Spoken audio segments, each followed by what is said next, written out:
And then the last part with the solutions is really just kind of brainstorming what are different ways we could do it, what are different experiments we could run, and it just gives us a nice tangible artifact to kind of work through that end-to-end process. While they've had the context, now they have a say in kind of what the execution plan is before we even get down into specing something out for a particular solution. Hi, everyone. I am thrilled to be here today with John Fontenot. He is the founder of Path to Product and the VP of Product at Terlumina, where we are going to be talking about aligning cross-functional teams through product discovery. I am Irene Yu, and I am the CEO and founder of Skip Level, where I help product managers level up their technical skills and communicate better with engineers. If you want to read the full newsletter interview with John, head on over to newsletter.skiplevel.com. John, I am so excited to have you here, both as a product leader, but also as a alumni of the Skip Level program. So thank you for spending the time with me. I was thinking where we could start off is if you could kind of briefly share your journey from Intel to becoming a VP of product where you are now and founding Path to Product. Yeah, absolutely. Thanks for having me, Irene. So my journey started, like you said, as a contractor for Intel. I was doing software partnerships, and part of my job was working with product managers for software companies around the world, trying to get Intel technology integrated into their products on their roadmap. And that's where I learned about product management, kind of fell in love with what they were doing, and was like, man, if I did anything else than what I'm doing now, that's what I want to do. And I had this opportunity where my path kind of forked in the road, and spent a couple of years trying to get into product, wasn't successful. So kind of had to backdoor my way in through another role within a SaaS company. But that whole experience was very informative to me because I learned a lot from recruiters who were nice enough to give me advice.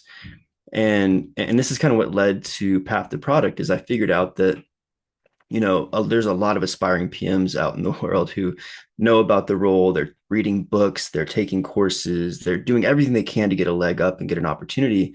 But what it boils down to is they need experience. And so you have this chicken and egg problem where how do I get experience without the job? And, how do I get the job without experience? And so Path to Product's mission is to bridge that gap and provide a credible alternative to product management experience that resonates with hiring managers and increases aspiring PM's likelihood to get their first PM opportunity. So that's been evolving over the years, as I've kind of worked through various roles in my career through HR tech, fintech, working with legacy ERPs, trying to bring those into the 21st century. And now I'm in kind of the GRC space, still in like enterprise SaaS, but focused on compliance and regulatory environments like insurance, healthcare, privacy, security. Yeah, I absolutely love your story, John, and I love that you felt a certain pain and you use that pain to kind of, forge path to product. And I think it's such a great mission. I think there are a lot of uh, people out there that are really good fit for the product management role, but you're totally right. It is a chicken and egg problem. So that's really, really cool to hear. Um, absolutely.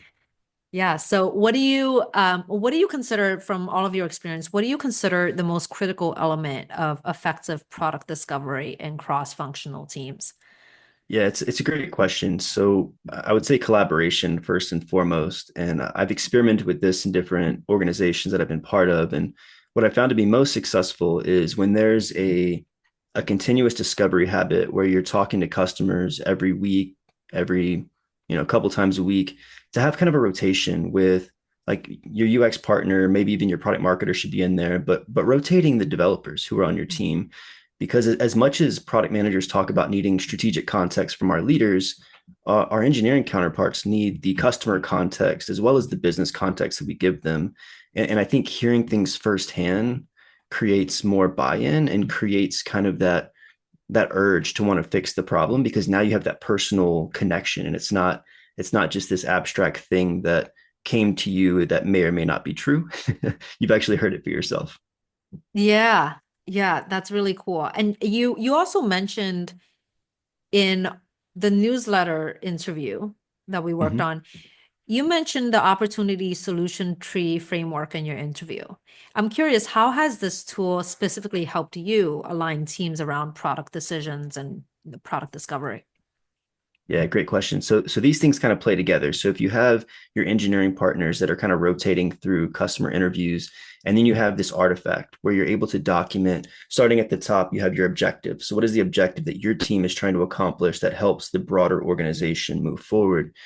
Then you kind of map out what is the problem space. And the problem space is problems that you know of or the unknown unknowns that you uncover in those customer interviews. And then you kind of branch out that opportunity solution tree. All right. So then as you work your way down the tree, you get into solutions, which is where you can employ a few different dot voting frameworks and methodologies. There's different ways to do it, but what I like to do is number one, quantify each problem that we heard in the customer interviews or came back in surveys. So we can kind of look and say, all right, how often or how frequent are these problems coming up in our customer interactions? And then from there, once we prioritize the problem space, like with whatever framework that you're using, then you can get down to the solutions and have kind of a team brainstorming effort around like what would be the most fun problem to solve. That's like a kind of a fun one that I add in there to get the developer feedback around like, hey, this would be a really fun problem space to work within. And I like to use that as kind of part of the framework. And then the last part with the solutions is really just kind of brainstorming what are different ways we could do it, what are different experiments we could run, and it just gives us a nice tangible artifact to kind of work through that end-to-end process. While they've had the context, now they have a say in kind of what the execution plan is before we even get down into specing something out for a particular solution. Yeah, I this is something that I've, had to work through myself too. And this framework is really interesting because sometimes it can be hard to even really align on, well, what is the objective? Right. And and sometimes data changes very, very quickly as well. So depending on the Mm-hmm. month that you ask customers, things might kind of change a lot. Would you say that this framework and the work and kind of the research and gathering the data, would you say that this is the something that the product manager should own and then bringing the rest of the team? It's a good question. I think it depends on the organization. Some organizations lean heavily on a UX research function. I've unfortunately never had the privilege of working with the fully staffed UXR team. So I've kind of always run the UX research myself. So who owns it, I don't think matters as much as making sure that there's shared context on the research. So that way the team can take the strategic context of what outcomes are we trying to drive, what's our strategy, and be able to filter the problem space through that lens. Yeah, I think that's totally right. And I have actually had the pleasure of working on a team that did have a UX research team, and that was really cool. Um, and the other thing that I was thinking about when you were, kind of explaining how this framework works is going to other departments that also interact directly with customers, they can also give Mm-hmm. insights that's really interesting. For example, sales or, Mm-hmm. customer service, especially, but even marketing Absolutely. departments, through different, data and kind of metrics that they're gathering can also give us a lot of data to work with to kind of run into this framework to understand what really should be prioritized. So Yep. that's really cool. In your experience, in your personal career experience, what is one common mistake that product managers make when dealing with stakeholder misalignment? Because this is something that you talked about and touched on quite a bit inside of the interview that Yeah, it's a great question, and it's something I see a lot of people post about on social media. Like there's lots of memes around stakeholders getting in the way and kind of pulling you away from what you're trying to do, and I think that's just a fundamentally poor way to think about stakeholders, right? So I think the key mistake that's made is not thinking of stakeholders as partners and not including them early enough in the process. So similar to how your cross-functional product team should be included early in the process, I think the broader stakeholder group should be as well, to some degree, because if you don't have alignment up front and maintain alignment, something's going to throw off your progress, and is what creates kind of that situation where you feel like stakeholders are blockers, and really that kind of falls on the PM by not collaborating, aligning, and communicating early and often. Sure. so if a early career product manager If you were to give them advice on only one thing that they can focus on to develop one skill to improve cross-functional collaboration, what would you say that is? It's a great question. It's kind of cliche, but I'll say communication, but I'll break it up into two parts. So one is what communication are you proactively delivering to your team, and what communication are you proactively soliciting from your team? And so we kind of talk about the, viability, feasibility, desirability kind of triangle of product teams and who owns what. But really, like I mentioned it several times, the communication you should be bringing to the team and that the team should have firsthand at times is the customer context, the strategic context, but you also need the technical context. So that's what I love so much about your program with Skip Level is you learn what questions you should be asking and you learn how to ask the questions and how to understand the feedback that you're getting because it's so critical to understanding trade-off decisions. Like I was literally having this conversation with the team yesterday. We're re-architecting the database in our backend and understanding what I understand now, I'm able to ask better questions and like well understand like, hey, this probably isn't something that we need to over engineer. This is probably a situation, keep me honest here, but this is probably a situation where we can keep this simple. And if the market demands that we add this level of complexity, the way that we're architecting this now allows us to add that later and we're not creating a whole bunch of tech debt. And they're like, yeah, you're probably right.